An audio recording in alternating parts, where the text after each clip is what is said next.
Hi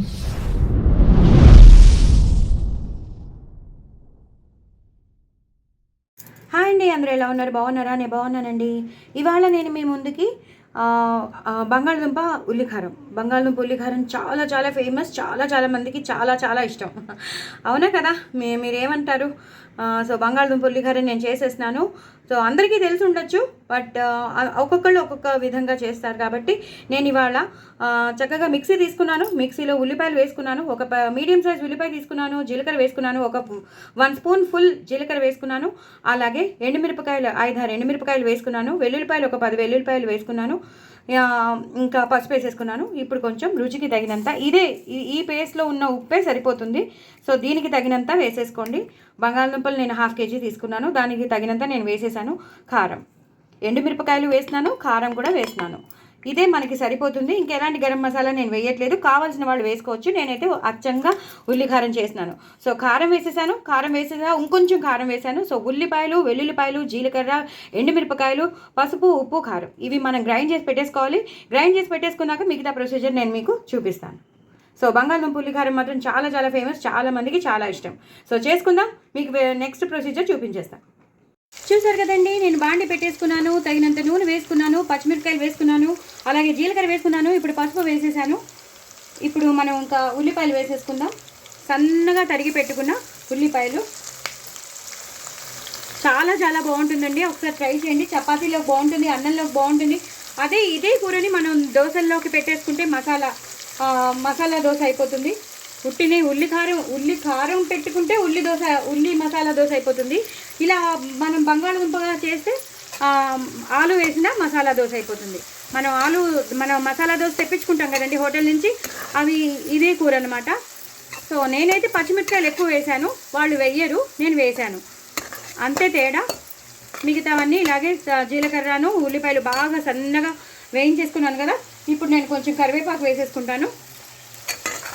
ఇవి బాగా వేగాలండి. ఇవి వేగాక మీకు మళ్ళీ చూపిస్తాను. చాలా చాలా టేస్టీగా ఉంటుంది. ఒకసారి ట్రై చేయండి, మీకు తెలుస్తుంది. చాలా చాలా బాగుంటుంది ఉల్లికారం మాత్రం. సో ఇలా ఉల్లికారం మీరు చేసి పెట్టేసుకుంటే మాత్రం చక్కగా ఎన్నో రోజులు ఉంటుంది. నీళ్లు పోయకుండా నూనె వేసి గ్రైండ్ చేసుకుంటే చాలా చాలా రోజులు ఉంటుంది. సో 1 వీక్ అయినా కంపల్సరీ ఉంటుంది. ఎంప్లాయీస్కి చాలా యూటిలైజ్ అవుతుంది. చాలామంది ఉద్యోగస్తులు ఉంటారు కదా, వాళ్ళు ఇలా చేసుకుని వెళ్ళిపోతే మాత్రం ఇలా పేస్ట్ చేసేసుకుంటే మనం ఇలా బంగాళదుంపలో వేసుకోవచ్చు, బెండకాయలు వేసుకోవచ్చు, దొండకాయలు వేసుకోవచ్చు, బీరకాయలు వేసుకోవచ్చు. జస్ట్ అవి వేయించేసాక ఈ పేస్ట్ కలిపేయడం అంతే. ఇలా ఉల్లిపాయలు వేసుకోవాలంటే జస్ట్ ఇలా ఉల్లిపాయలు వేసుకోవడం, వేయించేసేయడం. అవి మనం ఏ కూర అయితే వేసుకోవాలనుకుంటున్నామో ఆ కూర వేసేయడం. కొంచెం సేపు అయ్యాక బాగా వేగిపోయాక ఈ పేస్ట్ కలిపేయడం. ఇలా చేసుకోవాలన్నమాట.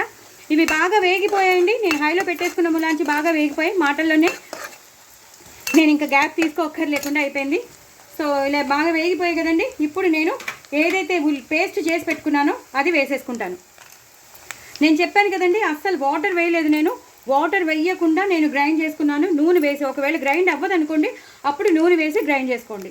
మీరు ఎంతైతే చేసుకున్నారో అంతా మీరు ఉల్లికారం వేసేసుకుని దీన్ని ఇలాగా మ్యాషప్ చేసేసుకోండి. ఇందులో కలుసుకోవాలన్నమాట.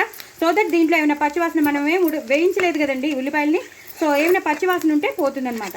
సో ఇది బాగా ఇలా మగ్గాలి. ఒక 2 మినిట్స్ తర్వాత మీకు మళ్ళీ చూపిస్తాను. ఇది బాగా మగ్గిపోతుంది, బాగా వేగిపోతుంది, దీంట్లో ఉన్న పచ్చివాసన అంతా పోతుంది. అప్పుడు మీకు మళ్ళీ చూపిస్తాను. సో బాగా వేగిపోయింది, పచ్చివాసన పోయింది, నూనె వదిలేస్తుంది. ఇప్పుడు మనం బంగాళదుంపలు ఏవైతే ఉడకబెట్టి పెట్టుకున్నామో వాటిని వేసేసి పూర్తిగా ఇలా కలిపేసుకోవాలి. ఈ మసాలా అంతా ఈ ఉల్లికారం అంతా ఈ బంగాళదుంపలకి పట్టేయాలన్నమాట.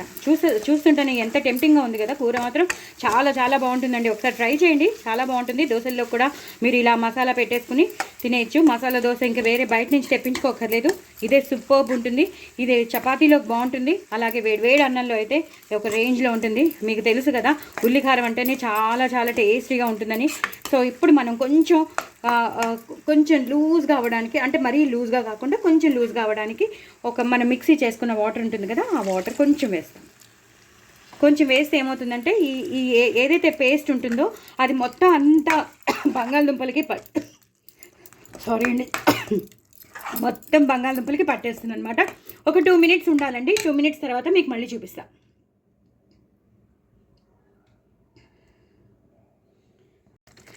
చూసారు కదండి, మొత్తం బాగా దగ్గరగా వచ్చేసింది. చాలా చాలా బాగుంది.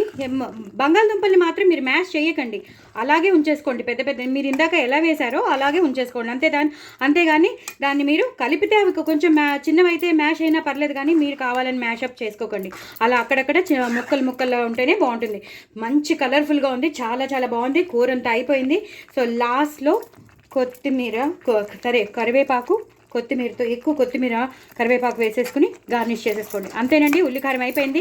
డూ ట్రై ఇట్ అండి. చాలా చాలా టేస్టీ అయిన బంగాళదుంప ఉల్లికారం చాలా చాలా బాగుంటుంది. అందరికీ ఇష్టమైన కూర, నాకైతే చాలా ఇష్టం. మీరు కూడా ఇలా చేసుకుని తినండి, వేడివేడి అన్నంలో తినండి. అలాగే మసాలా దోశ, దీంతోనే మసాలా దోశ చేసుకోండి.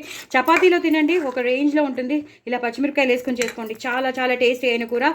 మళ్ళీ మళ్ళీ చేసుకుంటూనే ఉంటారు, మీ ఇంట్లో వాళ్ళు మళ్ళీ మళ్ళీ అడుగుతూనే ఉంటారు, అంత బాగుంటుంది. నా ఛానల్ మాత్రం సబ్స్క్రైబ్ చేసుకోవడం అస్సలు మర్చిపోద్దండి. బాయ్ అండి.